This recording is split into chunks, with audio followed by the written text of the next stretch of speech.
Chairman senate یوسف Raza Gilani ٹڈاب corruption کے 3 مقدمات میں 12 برس بعد بری کر دیے گئے۔ وفاقی اینٹی کرپشن عدالت نے 26 مقدمات میں سے 3 مقدمات کا فیصلہ سنا دیا۔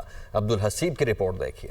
ٹڈاب کرپشن کیس میں کراچی کی وفاقی اینٹی کرپشن عدالت نے چیئرمین سینیٹ یوسف رضا گیلانی کے خلاف فریٹ سبسڈی میں کرپشن کے 26 مقدمات میں سے 3 مقدمات کا فیصلہ سنا دیا۔ دوران سماعت یوسف رضا گیلانی سے جج نے مکالمہ کرتے ہوئے کہا، آپ کس جیل میں جانا چاہیں گے، کراچی، ملتان یا اسلام آباد؟ یوسف رضا گیلانی نے جواب دیا، جیل سے کوئی ڈر نہیں، جیل نئی بات نہیں ہے، چاہیں تو پھانسی دے دیں۔ عدالت نے کوئی الزام ثابت نہیں ہونے پر تینوں مقدمات میں باعزت بری کر دیا۔ بعد میں میڈیا سے گفتگو میں یوسف رضا گیلانی نے کہا کہ موجودہ اتحادی حکومت نے ان پر کیس بنایا تھا۔ جو میرے اوپر کیس بنایا گیا تھا وہ بھی جو ہماری موجودہ کولیشن گورنمنٹ ہے انہوں نے بنایا تھا، تو ہمیں ان پہ کوئی گلہ نہیں ہے۔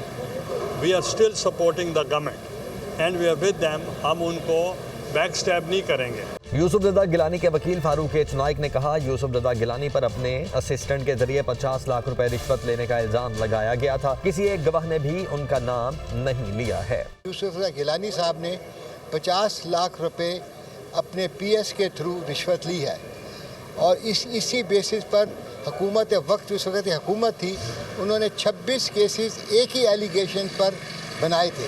تمام جتنے بھی گواہان تھے، کوئی کسی نے بھی گیلانی صاحب کے خلاف کوئی بھی بیان نہیں دیا۔ ٹڈاب کرپشن کیسز کی تحقیقات کا آغاز 2009 میں ہوا تھا۔ مقدمات کا اندراج 2013 میں شروع ہوا۔ یوسف رضا گیلانی کے خلاف ٹڈاب میگا کرپشن کے 23 کیسز تاحال زیر سماعت ہیں۔